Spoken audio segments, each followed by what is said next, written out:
right, hello everyone. Welcome in. Are you ready for your Bad Apple review? Today we're taking a bite out of Terrifier 3.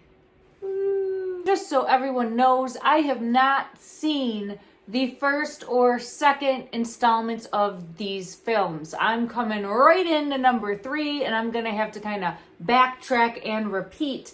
That being said, I do feel as though as a standalone movie, one that's gonna present you blood, gore, confusion, chaos, crazy, psycho killer, demonic entities, and a bloodbath of gruesome, grotesque images, yes, it does not disappoint the audience it delivers. The movie is all of the grotesque, gruesome, body, organs spilling out, blood everywhere, gore, murder, death, killing in multiple different ways. I enjoyed the variety. There's something here for everyone. Having not seen the previous films, I do believe that I was still able to enjoy this one for what it is. And I did enjoy this film. There's blood, there's gore. That's what I'm there to see.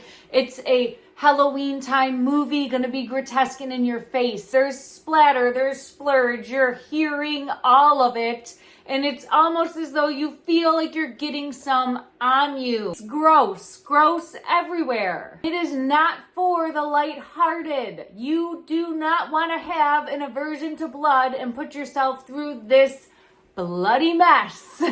It's everywhere. Everywhere you look at times, you can't escape it. So know that this is for a specific viewer. And I think your viewers know this going in. There's a cult following. There's people that really are diehard and dedicated to this film and its franchise. You know what you're going to, you know what you're seeing ahead of time. I was expecting more of a Halloween feel. Yes, you do see a snippet of that, and I think that's when we're having the flashback moments. However, this is a Christmas movie. You can't escape it. It's shoving Christmas down your throat. It's got a Christmas theme song that's catchy. And I do feel as though there'll be people humming it. So yeah, I don't know. For me, as the audience goer, as the viewer, I would have rather have seen this during Christmas. And I'll be honest, I do have that warped sense of humor and can get behind a lot of blood and gore where I would have liked this for Christmas time. Like, I'm putting up the action figure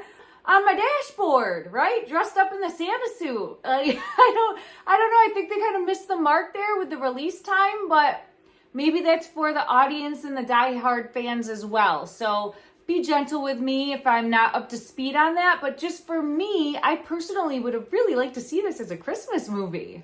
Let me know what you think down below. I'm interested to know your thoughts on this. This movie does not have a rating as of this review. That being said, I would put it someplace as R extreme, R++. Be very mindful. You definitely want to feel comfortable with seeing blood and gore and guts and body pieces and violence and disturbing images and adult circumstances and a little bit of language thrown in. You need to have a handle on that to put yourself through this movie. If that's not you, do not see this in the theater. And if that's not you, don't watch this film. It's for people that are all up in the blood and gore and guts and love it. That's the audience. So this movie is 2 hours and 5 minutes, and it's a little bit longer than I personally like. I like that 1 hour and 50 minutes sweet spot for me.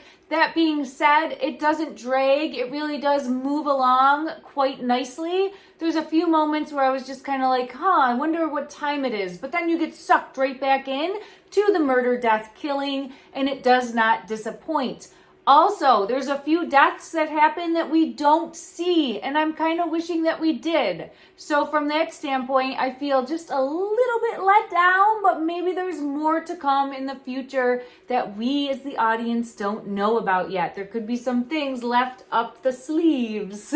So all in all, it was very well paced to keep the attention of the audience. So as the stage opens, we get introduced to the theme of this movie, Halloween. No, Christmas. We get Christmas shoved right down our throat from the get-go. It doesn't disappoint, and it is fun, murdery Christmas that will not be forgotten. So we're jumping in 5 years after the second movie ended, and we get introduced to Sienna. She's getting let out of the mental institution where she's been going through rehabilitation. Her brother has been going to school. She's returning home to live with her aunt and uncle and their daughter. She's on edge, she's nervous, she's still seeing dead people who she feels responsible for their deaths, and she's trying to get in the holiday spirit, but is nervous that there's something lurking in the darkness. There's something evil coming after her. There's some flashback scenes that we as the audience get to see, but we really jump into present day. Now, that being said, present day feels more to me as the viewer like the 90s era. I do see cell phones and I know that it's present day, but it just had a feel of being in the past. That could be because of my own biases from watching movies like this and the time frame that I grew up in, but it did give me that feel, and there's nothing really over the top relating it to modern day. Her and her brother are really struggling to rebuild their shattered lives. We get our share of murder, death, kills along the way, and they don't disappoint. There is blood, there is gore, there is over-the-top intestines. There's a lot of different methods used to kill each victim, so it does not disappoint. There will be something for everyone.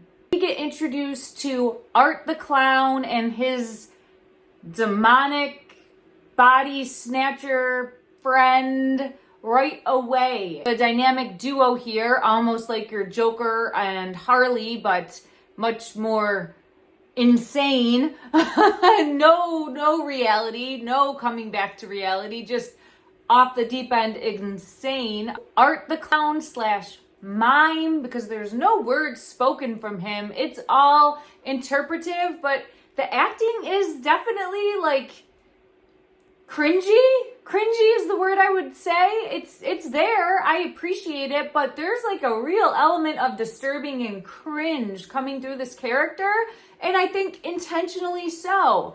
I enjoyed it, and it made me feel uneasy throughout the entire film. I didn't like looking at him. I didn't like looking at his eyes, and I just felt like this overwhelming, uneasy awkwardness.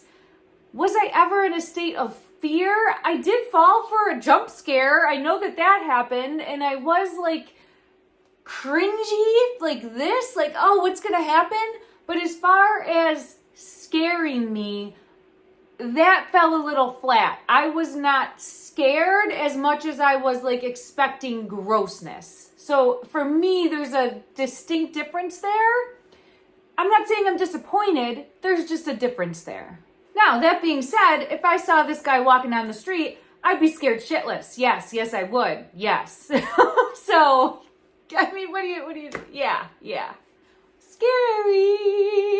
This is directed by Damien Leone. This is his baby. This is his masterpiece. He's wanting to deliver on Art the Clown and have the audience really walking away feeling like they got their share of blood, gore, grotesque, all around you, while still also delivering on the lore. And I think they do a good job here. Like I said, me coming in, having never seen any of the previous films, I felt like this was a standalone movie. I'm able to figure things out well enough to still enjoy the movie for what it is.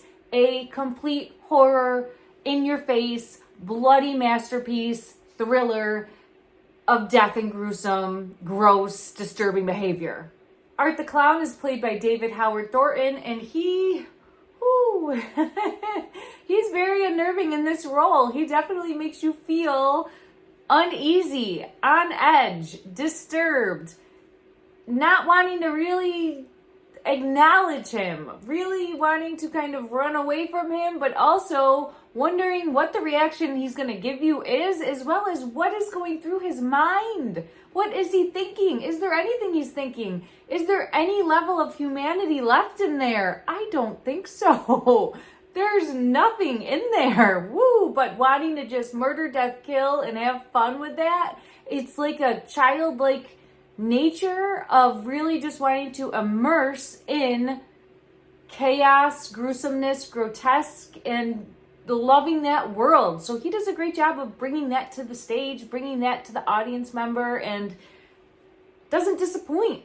Eventually, Sienna and her brother are going to be coming face to face with Art, and we as the audience member get to watch everything unfold, as well as watch new characters get introduced to the clown as well. And he's not clowning around. He's got a list. He's checking it twice. And yeah, you're not making it out alive. So, all in all, is this one to see in the theaters? If you know what you're walking into and you are hungry for some blood, some gore, some grotesque images, some body horror images, some really disturbing images from an adult standpoint, that's you, this is definitely one to see on the big screen. If you get queasy, even the sounds of it, right? There's no escaping it. If you get queasy at the sight of blood or hearing things, pain, or self-inflicted trauma, anything like that, then this is not for you. Strong warning, not for you. Don't see it in the theater, and maybe skip it just in general. However, if you're the latter, this is one for you. Don't miss it in the theater. It won't disappoint. And as far as horror movies go, it's pretty good. It delivers and brings the audience what they want to see. All right, everyone. Thanks so much for joining in. Let me know down below your thoughts. Did you see this one? Did you like it? Were you squeamish? Are you coming back for more? Are you excited for the next one that they're going to do? Number 4? What's it going to be? 4th of July? I don't know. We'll see. Let me know in the comments below, and I'll see you soon. La la la la la la la la la la la la la la la, murder, death, kill. I don't know why. I don't know why. Christmas music everywhere.